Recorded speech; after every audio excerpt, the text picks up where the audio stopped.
morning. Welcome to the Community Voice. I'm Steve Gredick, your host. Delighted to have you with us on this beautiful morning.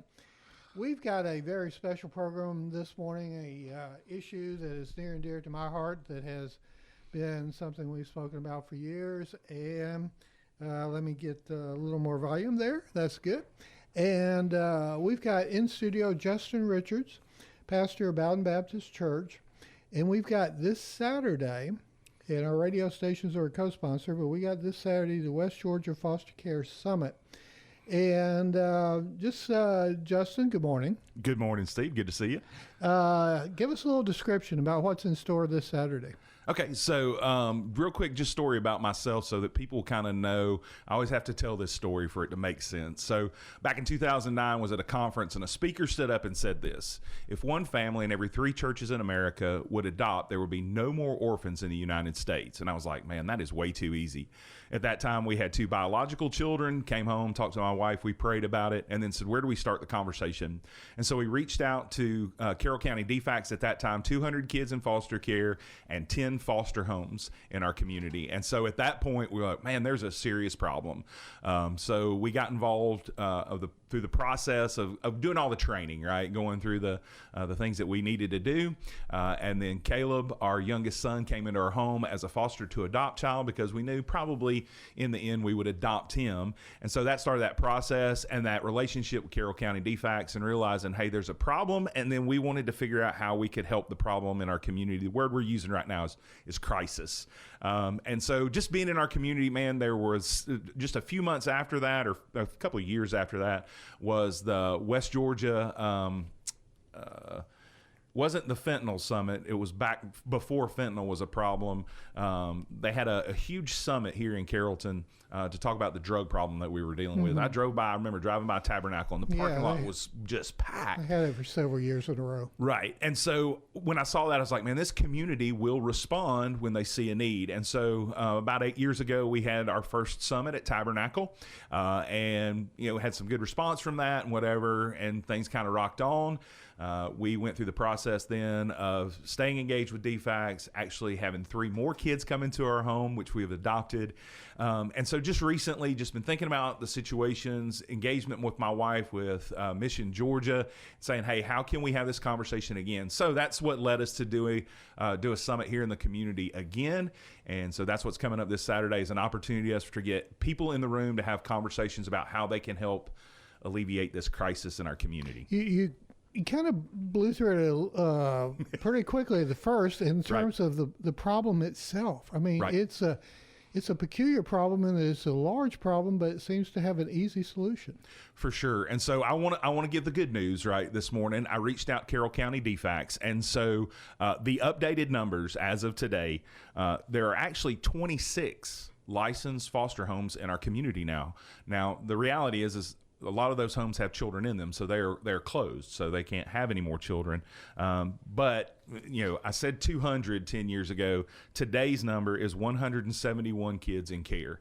Now that still doesn't add up, right? So you can't put 10 kids in each home, or 5. I'm not good with math, so we still see the problem, and that's kind of the things that we're running into is where do these kids go? And so these kids can't be housed in Carroll County because we don't have enough homes, and so where do they go? They're being sent to other counties where they can have a safe place for them to live until mom and dad can figure out how to get stuff together so that they can reunify with their children. And that's an important point. They're not kept here. Where are they sent? Unfortunately, it's literally all over the state because we do have counties that have more foster families than they do foster children.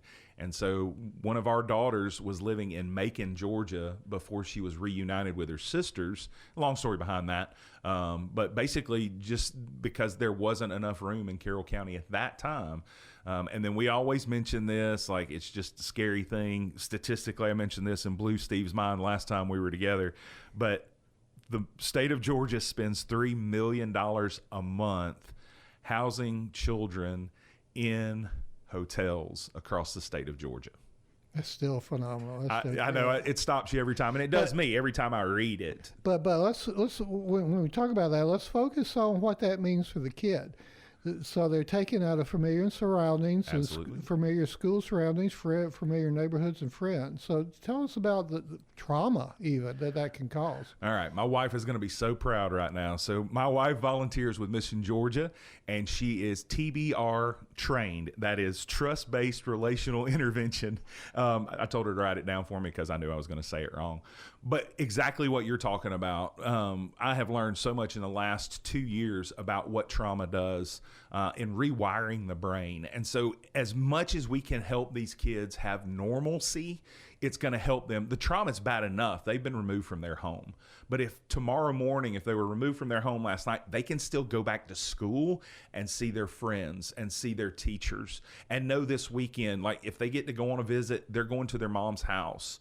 Grandma might be there to visit with them. So that's why it's so important for us to keep our kids in our communities, because the trauma is bad enough on the front end, but you're just compounding that trauma every time that child is moved. Can you imagine being your kid taken from their home because of whatever's going on at home, and then they're with this caseworker who's amazing, who picked them up, and now there's no place to go, so they spend the night in a hotel, or they have to spend the night at the DFACS center because there's not a place to take them. So that's why we're saying it's so important we get the whole community involved. I get it, and I'll say it this morning probably multiple times. Everybody can't be a foster parent. But if people will come around foster parents, we'll make them successful. And that's the number. I was kind of looking for statistics. I've heard it someplace. But the number I've heard is that most foster parents, 90% of them, after they have their first placement, never foster again. And I think that comes down to the fact that they do not realize that there is a community that's supporting them. And that's really what the summit is about.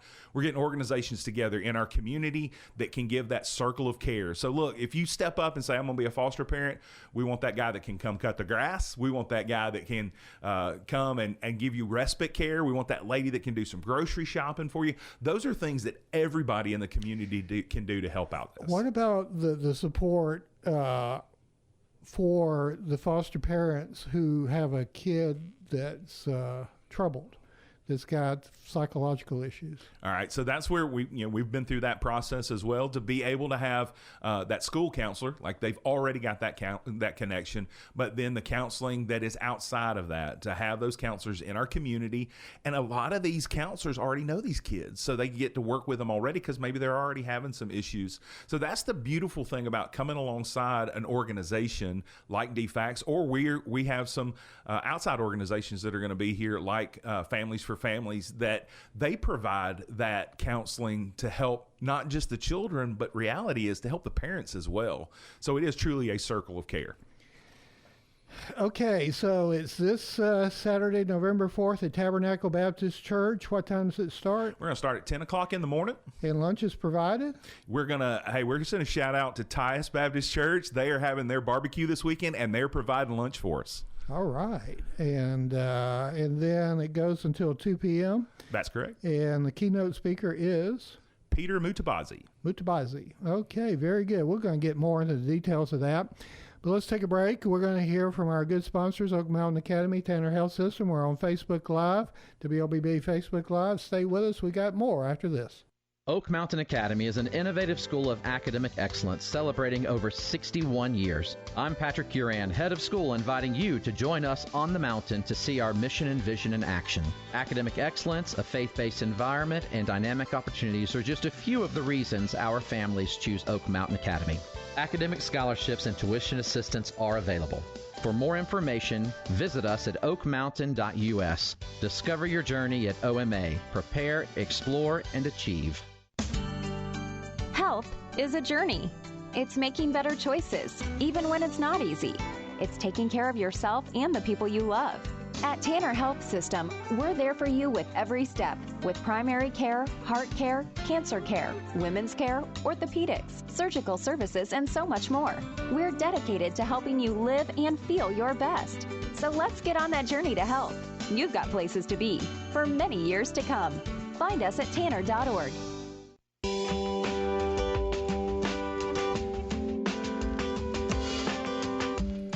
Good morning. Welcome back to the Community Voice. We're with Justin Richards, pastor of Bowden Baptist Church, and we're talking about the West Georgia Foster Summit this Saturday at Tabernacle Baptist Church. from 10 to 2. You know, a lot of times when you talk about statistics, they sometimes help the understanding and sometimes they don't. Give us some of the statistics, and then I'll be the judge of whether or not it clarifies anything. Okay, all right. So right now, and this is always I just proved it changed, right? We talked about Right. 10 and 200. Now we're at different numbers, but just from a friend of mine who works in Region 1, so that's kind of northwest Georgia. There are 1,170 kids in foster care in that region alone. In the state of Georgia, there are about 12,000 children in foster care. So that tells you it's just a ton of kids across our state that have gone into care. And obviously, post-COVID, those numbers have increased, right, because of just the lack of training, opportunities, all those kind of things. But this is the stuff that starts getting scary, because you talked about them not having, these kids not having the support and the encouragement they need.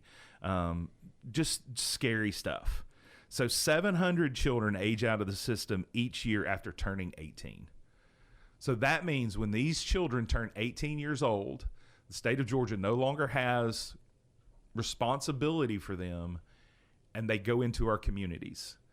They don't have a mom and dad. They don't have a grandma and a grandpa. They don't have a system of support around them. 51% of them will be unemployed. So half of these children that age out, 43% will become homeless, and only 3% will go on to some kind of technical school or some kind of college. Say those last numbers again. So 51% will be unemployed. Okay. 43% will become homeless, and 3% of those that age out of the system actually go to some kind of college or 3%. technical school. Right. So, do you have any numbers as how many become on the wrong side of the law, go into crime? Here we go. Oh, you got it. Well, just to start seeing where all the arms of these problems start spreading out. So, Atlanta, we know, is the number one city in the nation for sex trafficking. Right, that's well documented. Right. 70% of sex trafficking victims have a history in foster care. I've never heard that. Just because they're going through the system, people are not keeping an eye on them. They're ending up in hotels where sex traffickers looking for victims. They're looking for kids that are not being well monitored. It's a bad situation. You were talking about like how the trickle down effect. 81% of boys aging out of the system spend some time in jail, but most of it's for survival crimes, like stealing food so they can eat. Yeah, the mouth is open for a reason.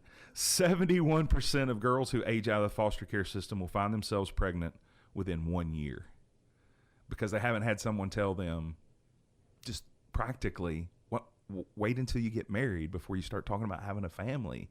They're looking for love. Oh gosh, I'm going to quote a country song, in all the wrong places. Right? We need families to step up. We need communities to step up to have those relationships so they can help these young people go, look, hey, I get it. Like, all of us are human. All of us fail. All of us make mistakes. I'm a dad, and go ask all 6 of my kids, do I make mistakes? Yeah, all the time. But we can come into a room and say, I'm sorry, I made a mistake. Some of these kids are not hearing that. And so when these bad things happen and they end up in foster care because mom and dad have made bad decisions, it continues to perpetuate itself. How much of this is a reflective of the breakdown of the nuclear family? Oh, I knew it was coming, Steve. This is the key. Yeah. This is the key. Can the preacher preach for like 2 seconds? Sure. God established the home. He established mom and dad. And he said, Mom and Dad, y'all come together and you start a family, right? And we have continued to perpetuate this mentality and mindset that that's not the way it's supposed to be done. And because we continue to perpetuate that, it is the kid that suffers. But then the kid then just continues to pass on that bad stuff. Somebody's got to put stop to it, right? So my dad, my story is, and didn't know this till later on, my dad was actually adopted. So the Richards name is an adopted name. My dad had 5 dads, right? And so he didn't know how to be a dad. And so when he married my mom and they had kids, he didn't know how to be a dad. He didn't know how to be a husband. And so they got divorced, right? And so then it came to me. And I had a decision to make. Am I going to do it the same way my dad did it and my granddad did it and all those generations before? I'm going to put a stop to it. And because I knew the Lord and because I know what God says about family, I said, it stops here. And so Jill and I have been married for almost 28 years. We have 6 kids. We're telling our kids this is what family looks like, that you seek out whoever God has for you. You marry that person, and then you start a family, and you stay committed to one another. And we have totally lost that in our culture. But yes, the answer to the question is, if we could help nuclear families stay together, then we start turning the tide on this.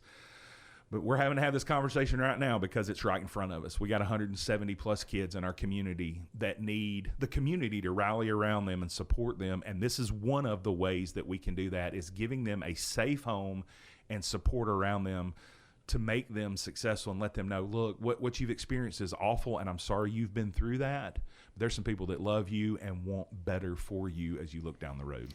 You used the phrase, which really kind of caught me a few months ago, called keeping an eye on them as they age out of the system. Yes, sir. And effectively, that's what we're seeking here, is for everybody to keep an eye on them, because unless we keep an eye on them, unfortunately and tragically right now, there's no mama and daddy, there's no grandparent, there's nobody else really to keep an eye on them. Absolutely. And that's 12,000 kids in the state of Georgia, population 10.4 million currently, with 6.3 million in metro. Mm-hmm.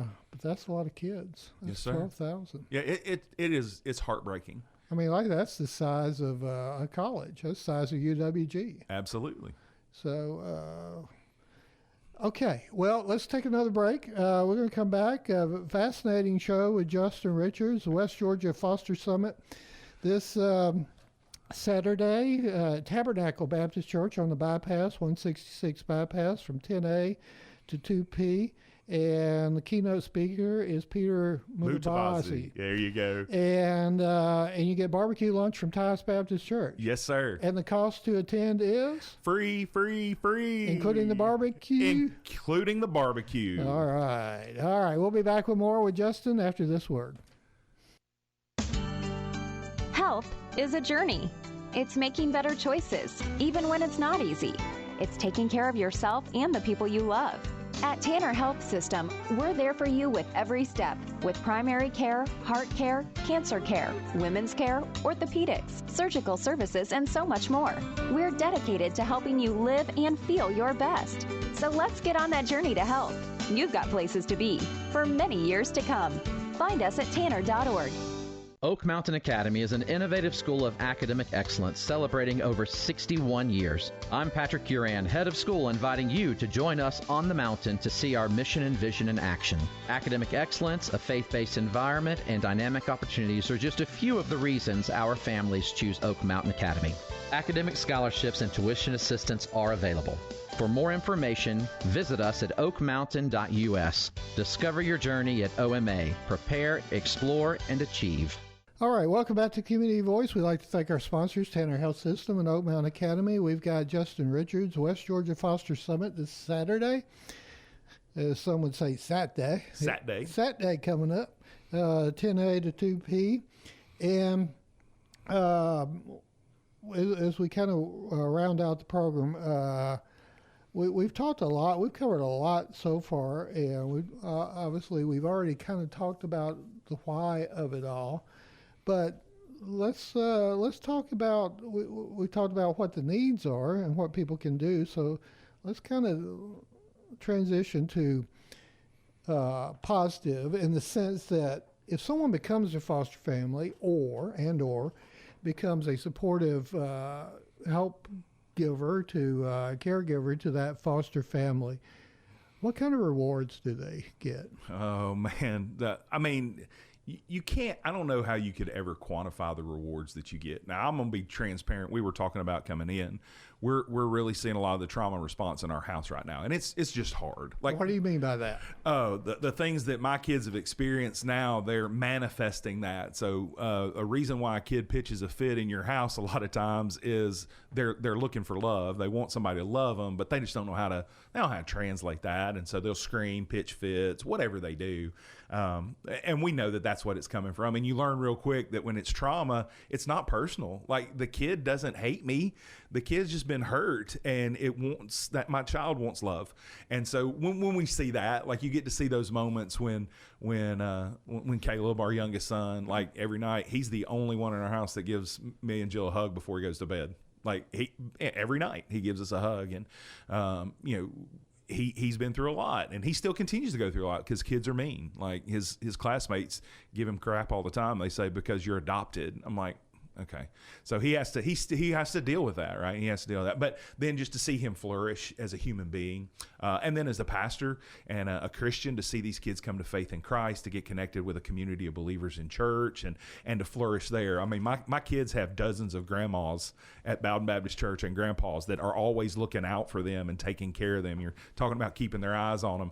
At the Bowden cluster of schools, they all know who my kids are, and so if there's an issue, they're reaching out. And when they're successful, getting that Red Devil award, they're calling us, and they're excited for us with them for their success. So you get to see all those kind of things that your biological kids get to see. You get to see that manifested when you start helping these kids out when they're in a really, really bad place in their life. Okay, 2 curveball questions. Man, we're ready. Okay, good. Now, first curveball question. Being a foster parent or even an adopted parent, what does it mean for a marriage? Oh, look, Jill and I've been married for 28 years, and being married's hard. I'll be doing a wedding this weekend. I'm going to stand before two young people for getting married and go, you're making a commitment to each other. Right. So fast forward, we got a guy in our church this morning, his wife is in rehab, and people looked at him and said, why don't you just quit on her? Why don't you just give up? And he goes, I made a commitment. I made a vow. So it's hard. Like anything in life is hard. That's why you don't do it on your own. That's why you got Jesus. But the reality is it's hard. And we have a lot of times where Jill and I just have to sit down and talk through things, because just like it's not the kid's fault, it's not her fault or my fault when we're dealing with emotional outbursts or whatever it is. It's just hard, but that's okay. I mean, we made a commitment in sickness and in health, in plenty and in want. I mean, we're committed to each other and committed to God. So yeah, it's hard, but I mean, it's just like anything else you deal with in life. Second curveball question. What about you got a bunch of biological kids, and then one day you say, hey, kids, guess what? Guess who's coming to live with us? Right. How does that work? So that was amazing. Sydney and Carson, I'll give them a shout out this morning. Sydney's 22, Carson's 19. And we sat down and said, hey, we want to do this. And they're like, that would be awesome. Like, hey, having a little brother, right? And just the end of the story, my daughter is will be starting her second semester in January at Liberty University to be a counselor. So it traumatized her, and we talk about that all the time, but she is going to be a counselor because she understands the impact that makes. And then seeing all the kids call Carson Buddy. They're his best friend. They all know that he's the favorite sibling in the house. They all love Carson. So that's saying that, yes, they've experienced the trauma too, but they come out on the other side better for it. You shared some of your story, and you mentioned or referenced that life is full of trials and tribulations. For a kid that's gone through the foster care system or been adopted, the trials and tribulations start a little earlier than for most. What does it mean for the adulthood and the adult that becomes to the kid that hopefully survives the process? So, again, thanks being to God, we've been through this training, but understanding that trauma is always there. But the resiliency we talk a lot about in children, they bounce back. We all know that, right? Kids bounce back a whole lot faster than we do as adults. The trauma is always there. You and I can testify the things that we experienced as children, as adults, continues to follow us. But the guys and girls that I've been around, these men and women that have come through the system, have come out better on the other side. And again, it's life, man. There are going to be hard times. There are going to be struggles, and we just got to have to decide how we kind of work through those things together. And we're seeing it in our culture right now. You see the increase of suicide and drug addiction, all those kind of things. People are looking for all kinds of answers for all kinds of questions. And I think, if we start looking in the right places, we can find the right answers. Let's, with the few minutes we got left, let's drill down more on the summit this Saturday. Tell us about Peter Mutabazi. All right, so Peter Mutabazi, we got to hear him a couple of years ago at a conference we attended. He's from Uganda. He was what many would refer to as a street kid. He was abused by his father. His mom wasn't able to take care of him, so he was out begging for food. Somebody comes alongside him and helps him to rise above that. And actually, he was released by his parents for adoption. And then through the process, his story's amazing. You'll be captivated the whole time he's talking. But basically, the end of the story is he is now a single foster dad. He's adopted 3 children, and he's had over 30 children come through his home through foster care. Just a great guy, great story, and we'll definitely encourage you that this process and being engaged at whatever level can be successful. And you're going to have a panel of experts? Right. So from 10:30 about 11:30, right before lunch, we've got a panel of different folks from all over, wide gamut. So we've got DFACS is going to be there, but then we've got some foster care agencies that are going to be there as well. So like Families for Families, and they're going to talk about how you can plug in. So again, if you're like, man, I can't be a foster parent, but I want to help, these organizations are going to give you very practical ways that you can say, okay, I can't be the foster parent, but I want to help. And we're going to talk about all those kind of practicalities, even what it looks like to say, well, if I sign up today, what's that going to mean for me?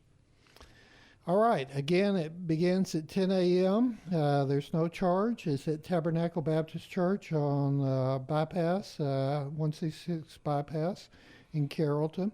Everybody's welcome if you have an interest. And we plan to be there. We're proud to be a co-sponsor of it. And anything else you want to wrap up with in the last 60 seconds? There, if you got any questions, just reach out to me on West Georgia Foster Summit on Facebook. We'll try to communicate through you there. You can still register. The link may be dead, but we've talked to Mission Georgia. Just click on that link. We'll get you signed up. And if you don't get signed up, hey, show up. I know some folks down at Tice will get some extra barbecue. Make sure you get fed. Yeah, that's a perfect way of ending it. Hey, absolutely, man. No worries. There'll be enough barbecue. There'll be plenty of barbecue for all. All right. Well, good deal. And we ask everybody to share this, tell your friends and family, and hopefully everybody will come out for this tremendous event. Thank you, Justin. God bless. Thank you for having you with us. We're very grateful for that. And we hope everyone will see Saturday at the West Georgia Foster Care Summit, November 4th, Tabernacle Baptist Church, 10A to 2P. And to God be the glory. Thank you, sir. Amen. Thank you, Steve, for having us. And thank you for listening. You're in tune to WLBB Carrollton.